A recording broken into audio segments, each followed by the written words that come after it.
pouvez composer le 650 25 25 50 et nos spécialistes vous répondront pour toutes vos préoccupations, bien sûr, en lien avec la thématique. Bienvenue à toutes et à tous à la mise en onde ce matin. Romain Delphin Imti à ce micro, Gertrude Fernande Bidjoka. Merci de vous installer. L'hôpital La Quintini de Douala. Toujours à votre écoute et encore plus proche de vous propose chaque semaine un programme d'éducation à la santé. Tous les samedis, un spécialiste répond à vos questions de santé. La Quintini avec vous sur Radio Balafon.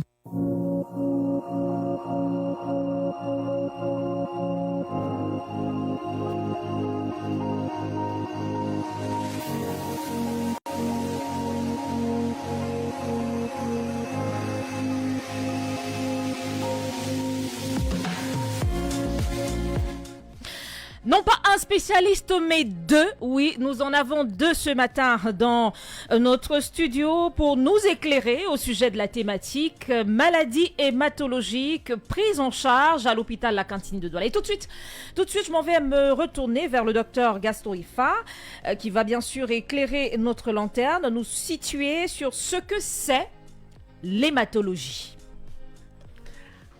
Alors, avant de dire ce que c'est l'hématologie, je voudrais dire merci à notre top management d'avoir créé cette plateforme pour pouvoir nous rapprocher davantage des populations de la ville. Dire merci au président directeur du groupe Balafon Média de nous offrir cette jolie tribune pour pouvoir dire aux populations ce que nous faisons au quotidien, ce que nous pouvons leur apporter de plus. Et enfin, saluer tous nos collaborateurs de l'hôpital La Quintini et spécialement ceux du service d'hématologie clinique. Alors, qu'est-ce que l'hématologie clinique? L'hématologie clinique, c'est une spécialité médicale qui se concentre dans le diagnostic et le traitement des patients atteints des maladies du sang, des ganglions et même de certains organes tels que la rate. Donc c'est à peu près ça l'hématologie, c'est ce que nous faisons au quotidien. Est-ce qu'il y a une différence entre l'hématologie et l'oncologie?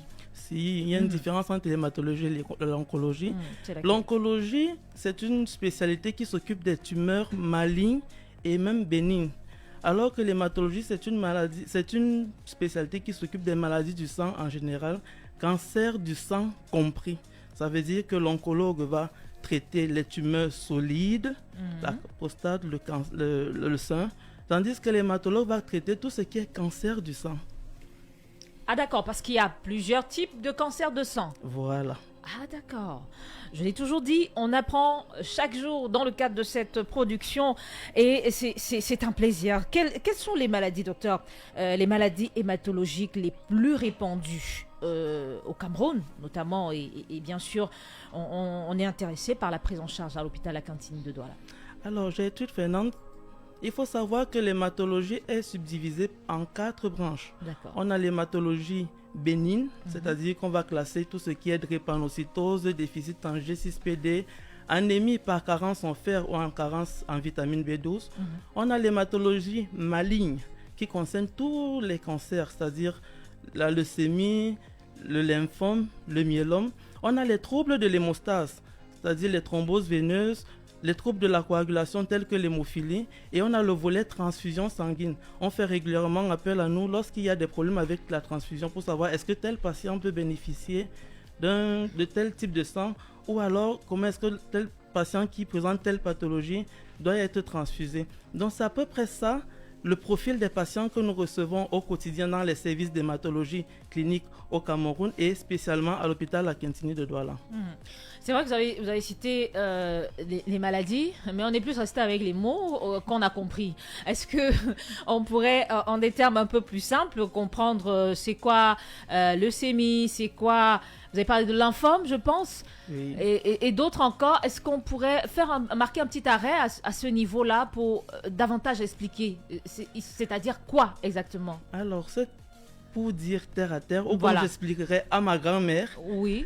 la leucémie, c'est un cancer du sang.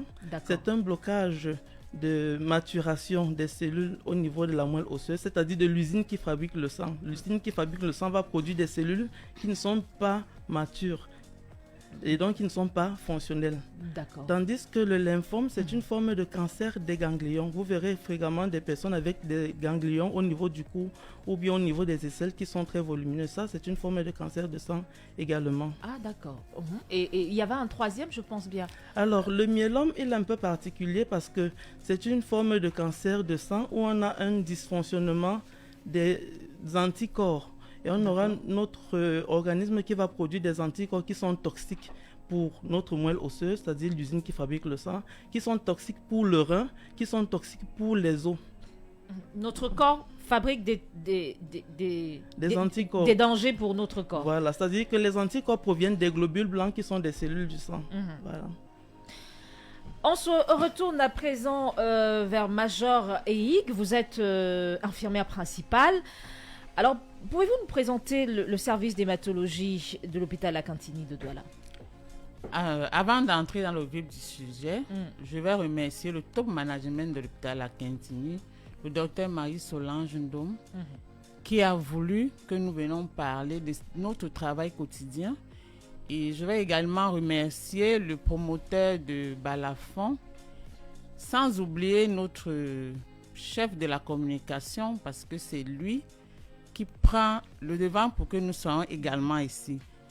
Je profite également pour remercier tout le personnel de l'hôpital Lakantini, en particulier le personnel du service d'hématologie, sans oublier les auditeurs de Radio Balafon qui ne cessent de nous écouter tout le temps. Pour parler actuellement de notre service, nous sommes situés dans l'hôpital Lakantini, un service entier de l'hôpital Lakantini, à 500 mètres du grand portail de l'hôpital. Nous sommes à proximité de l'hôpital du jour et du service de thanatoprasie. Le service d'hématologie clinique, nous avons les salles d'hospitalisation. Nous avons un personnel aguerri pour la prise en charge, constitué de 13 infirmières. Nous avons le matériel adéquat. Mais le plus important au service d'hématologie, c'est d'abord l'empathie. Si vous n'êtes pas empathique, vous ne pouvez pas travailler au service d'hématologie. Au service d'hématologie, vous ne pouvez pas travailler. Nous avons les hospitalisations. Nous avons 10 lits d'hospitalisation actuellement qui sont toujours bondés à tout moment. Est-ce qu'on a une idée, par exemple, du nombre de consultations, on va dire quoi, journaliers ou mensuels ou même annuels? Journalier, nous pouvons avoir 20 à 25 consultations par jour. Au niveau des hospitalisations, nous avons 10 lits d'hospitalisation qui sont toujours pleins, mais en moyenne, nous pouvons avoir 50 hospitalisations par mois dans notre service. 50 hospitalisations par mois. Je voudrais, avant d'aborder cette autre question, je voudrais revenir un petit peu sur une précision que vous avez faite. Si vous n'êtes pas empathique, vous ne pouvez pas exercer dans ce service. Pourquoi? Oui, si vous n'êtes pas empathique, vous ne pouvez pas exercer parce que nos patients viennent toujours dans un état de détresse pour le patient et pour la famille qui accompagne. Donc, le premier accompagnement, c'est la satisfaction du personnel en place au niveau de l'accueil. Docteur Gaston Effa, voilà, qui voudrait apporter une précision ou un ajout sur cette question-là. Je voulais apporter comme précision que les patients qui viennent dans nos services, déjà, c'est à peu près, en 2024, c'est à peu près 1800 consultations en externe. Ça veut dire qu'il y a une forte demande en hématologie dans la ville de Douala. Et les patients qui viennent généralement chez nous, ce sont des patients qui ont beaucoup erré, qui sont passés de médecin en médecin, de formation sanitaire en formation sanitaire, sans qu'on ne puisse leur dire exactement ce qu'ils ont. Donc souvent, ce sont des patients qui viennent désespérés, ce sont des patients qui viennent appauvris. Donc il faut vraiment il faut être patient, il faut être empathique et pouvoir comprendre qu'ils sont stressés et que peut-être on est leur dernier espoir. Voilà. Alors, ça fait quand même beaucoup, c'est pas rien, ce nombre que vous évoquez. Est-ce qu'il y a une raison à ça? Pourquoi les Camerounais, pourquoi on a autant de patients en hématologie? Est-ce qu'il y a une raison?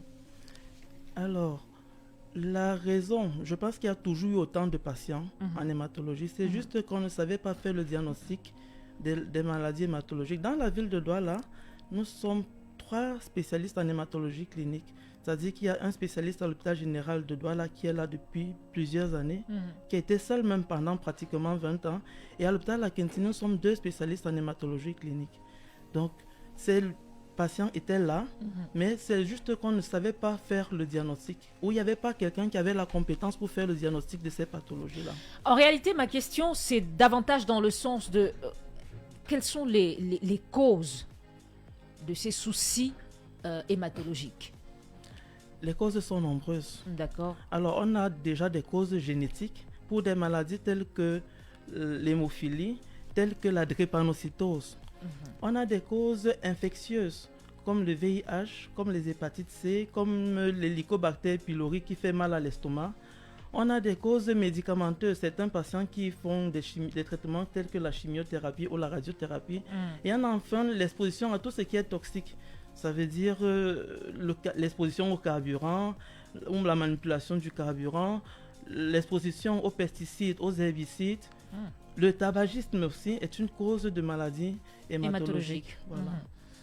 Alors, docteur Gaston Effa, on aimerait savoir, est-ce que les nouveau-nés sont également exposés aux maladies hématologiques? C'est vrai que vous avez parlé de l'hémophilie et du coup, on se dit, vu que c'est génétique, probablement, un nouveau-né peut être exposé. Est-ce que c'est vrai?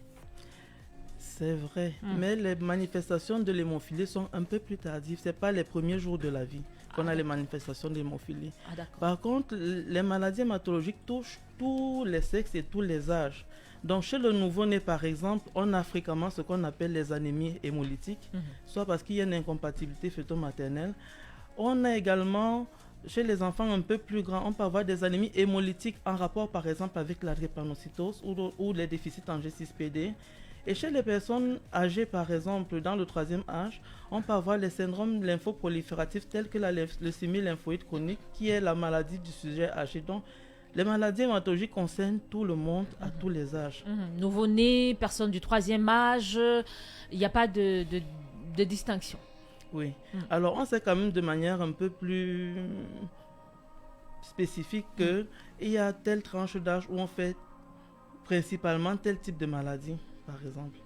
D'accord. Si on est dans la tranche d'âge des personnes du 3e âge, ce serait quoi comme maladie? Ce serait par exemple la leucémie lymphoïde chronique, ce serait la thrombocytémie, ce sont des gros noms. Ce serait la thrombocytémie essentielle, c'est-à-dire un cancer des plaquettes. C'est-à-dire dans les cellules du sang, on a 3 types de cellules. On a les globules blancs, on a les globules rouges, on a les plaquettes. Donc tous les types de cellules sont susceptibles d'avoir un cancer, de se développer en cancer. Donc les plaquettes qui sont responsables de la coagulation du sang peuvent faire un cancer appelé la thrombocytémie essentielle. Donc en fonction de l'âge, effectivement, on peut suspecter tel type de cancer. Du coup, on a envie de se demander pourquoi le corps est compliqué comme ça. C'est compliqué. Alors, Dame Hugues, quel est le circuit classique de prise en charge du patient lorsqu'il sollicite les services d'hématologie et même d'oncologie dont vous êtes la major? Cette question est d'autant plus pertinente. Le circuit du malade, dans notre hôpital, nous avons plusieurs services. Les malades viennent déjà des hospitalisations pour le service d'hématologie. Premièrement, nous avons les consultations externes. Le patient passe par les consultations et le médecin demande une hospitalisation. Nous avons les urgences adultes, nous avons les urgences pédiatriques, nous avons le service de drépanocytose. Et nous avons les malades qui viennent en journée pour l'hospitalisation du jour uniquement. Nous avons également ceux qui viennent ponctuellement faire leur chimiothérapie et repartir. Donc, en fait, nous sommes un peu comme un entonnoir. Tout l'hôpital sollicite l'hématologie, nous envoie les malades ou alors le médecin va vers les services pour voir ces malades. Très bien. 650 25 25 50, numéro de téléphone pour avoir nos spécialistes pour une préoccupation, bien sûr, en lien avec la thématique. Ce jour, on s'intéresse aux maladies hématologiques, la prise en charge, comme elle se passe du côté de l'hôpital La Cantini de Douala. Alors, en votre qualité de major, EIG, eh bien, comment est-ce que vous organisez vos équipes? On aimerait bien savoir, pour une bonne coordination, bien sûr, dans la prise en charge des patients. Cette question est vraiment appropriée et essentielle. Parce que le matin, quand nous venons tous les matins, nous commençons par la communication. Ceci se fait par une ronde d'infirmières. Les infirmières qui ont passé la nuit le matin, nous faisons une ronde avec l'équipe entrante et l'équipe sortante pour qu'ils nous disent les difficultés qu'ils ont rencontrées dans la nuit, les problèmes des malades, et par la suite qu'ils nous laissent les consignes, et s'il y a quelques manquements, nous essayons de les relever ensemble. Et nous faisons des planifications de soins, nous faisons les programmes pour les patients. Et les infirmières sont affectées tous les matins dans les boxes en fonction du besoin dans le service. Par la suite, maintenant, nous commençons la journée. Et tous les jours, nous avons ce que nous appelons la ronde d'écoute. Je vous ai dit, la communication, c'est le mot phare. La ronde d'écoute parce que nos malades, comme je vous ai dit tantôt, sont empathiques, sont désespérés. Nous sommes obligés de passer en longueur de journée, de temps en temps, prendre des informations, les médecins comme les infirmiers, pour essayer de couvrir les journées et les nuits et pour essayer de redonner confiance à nos patients. Et lorsque vous le dites de cette façon, on comprend bien la place que vous réservez à l'accueil et à l'accompagnement psychologique des patients, mais on a davantage envie de comprendre comment ça se passe avec vos équipes, leur morale à elles. Nos équipes sont de temps en temps briefées. Nous avons un psychologue dans le service. D'accord. Déjà qui de temps en temps nous briefe également parce qu'en même temps nous pouvons être abattus, mais il est toujours là pour nous remonter. Nous avons nos médecins également qui jouent le même rôle, qui de temps en temps viennent nous remonter parce qu'il n'est pas évident d'être toujours en face des personnes qui sont désespérées, en face des familles qui sont désespérées et qui attendent de vous le meilleur, qui attendent de vous une solution et qui savent que si ce n'est pas vous, ils n'auront pas ce qu'ils attendent. Donc vous voyez, c'est pas évident pour nous, mais nous faisons tout pour nous mettre au pas. Nous faisons tout pour améliorer, nous faisons tout pour être en fait à leur écoute et à leur merci pour essayer de les satisfaire.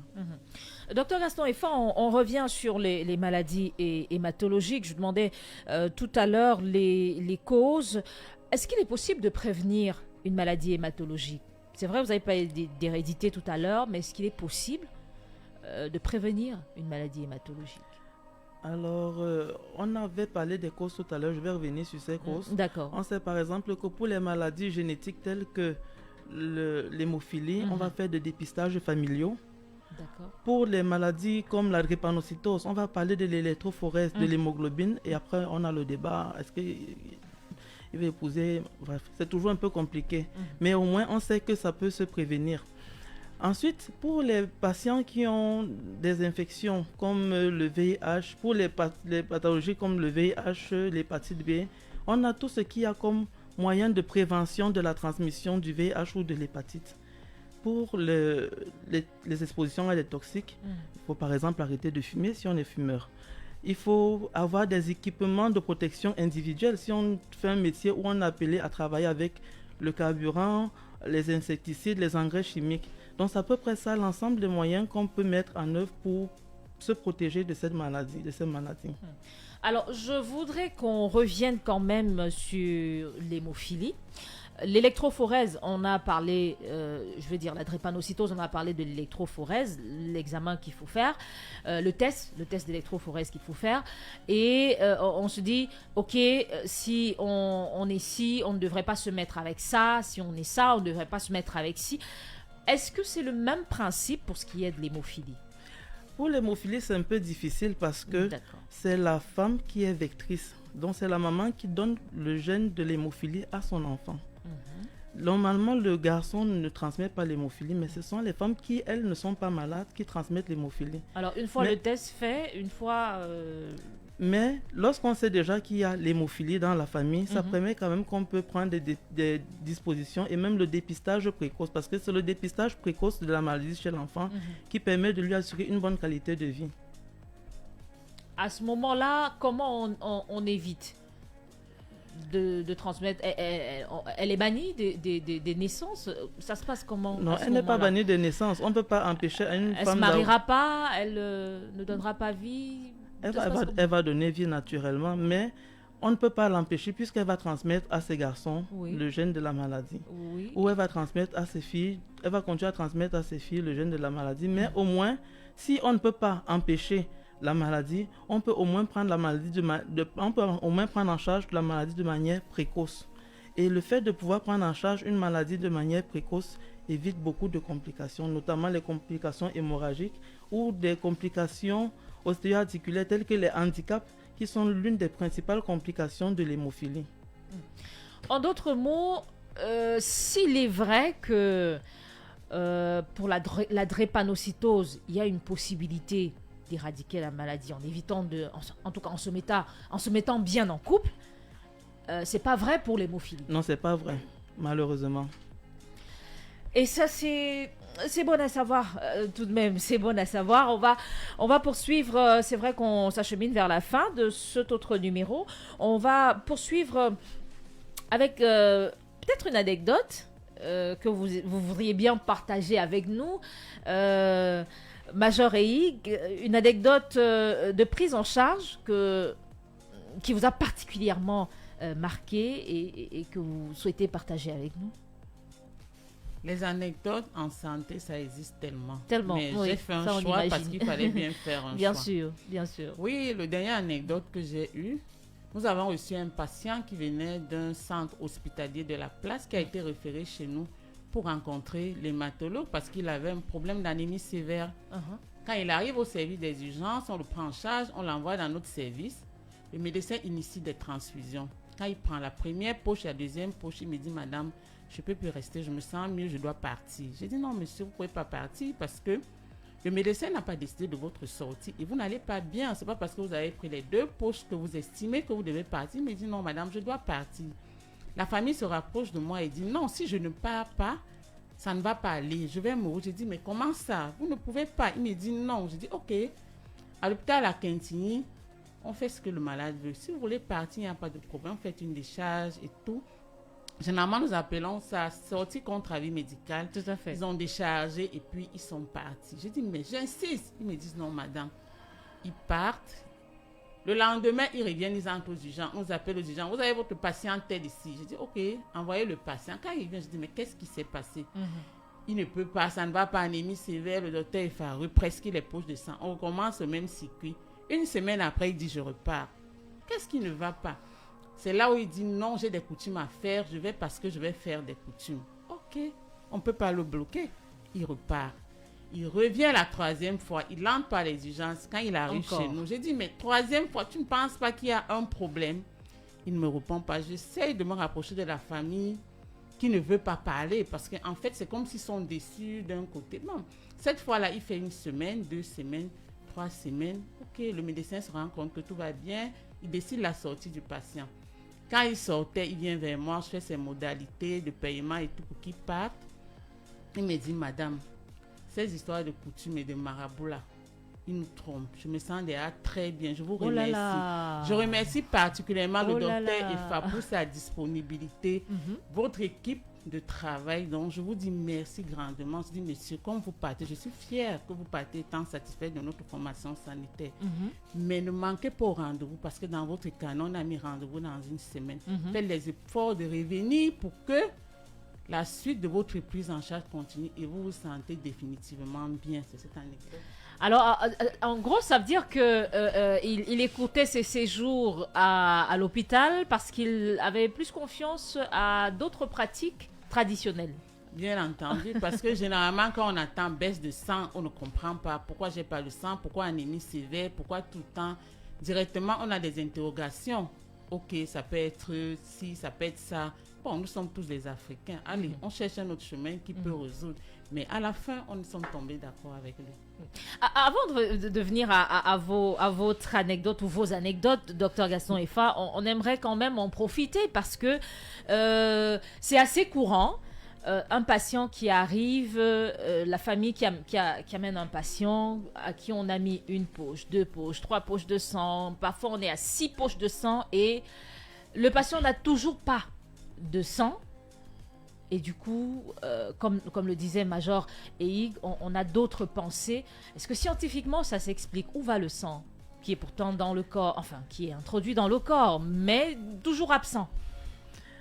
Alors, ce que je dis souvent aux patients et que je profite pour dire à toute la population, c'est que l'anémie, ce n'est pas une maladie.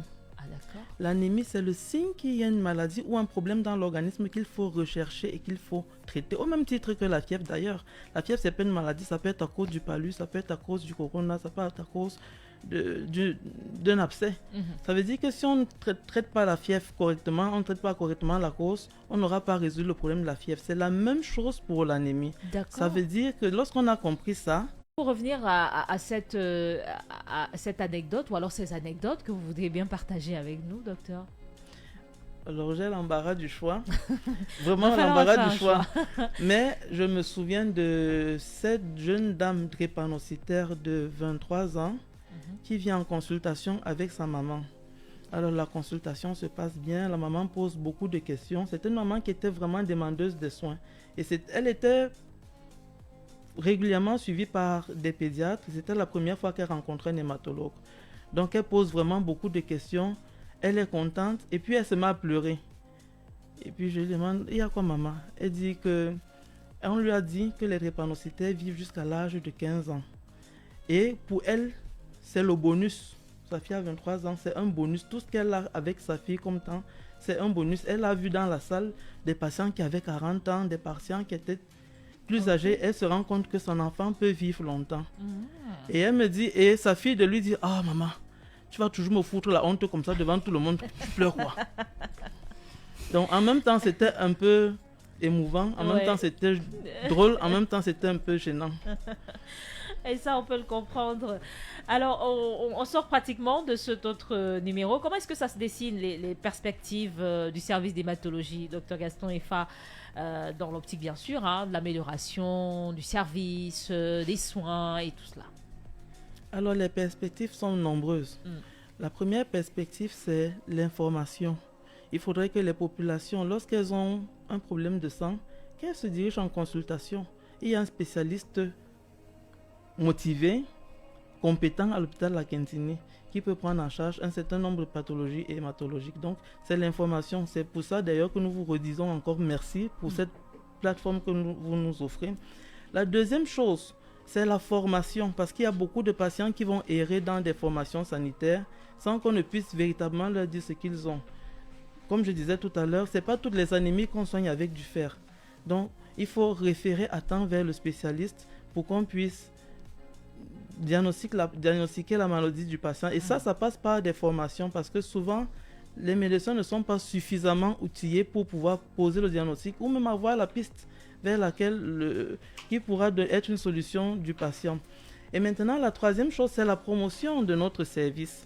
Pourquoi? Parce que nous avons des prestations nouvelles telles que l'échange transfusionnel qu'on propose aux drépanocytaires qui permet de résoudre un certain nombre de complications telles que le priapisme, telles que des crises qui sont très rapprochées, telles que les patients qui ont eu des AVC pour éviter les récidives ou des patients qui présentent des ulcères chroniques. Donc, l'échange transfusionnel qu'on fait à l'hôpital La Quintini est une avancée majeure dans la prise en charge de la drépanocytose.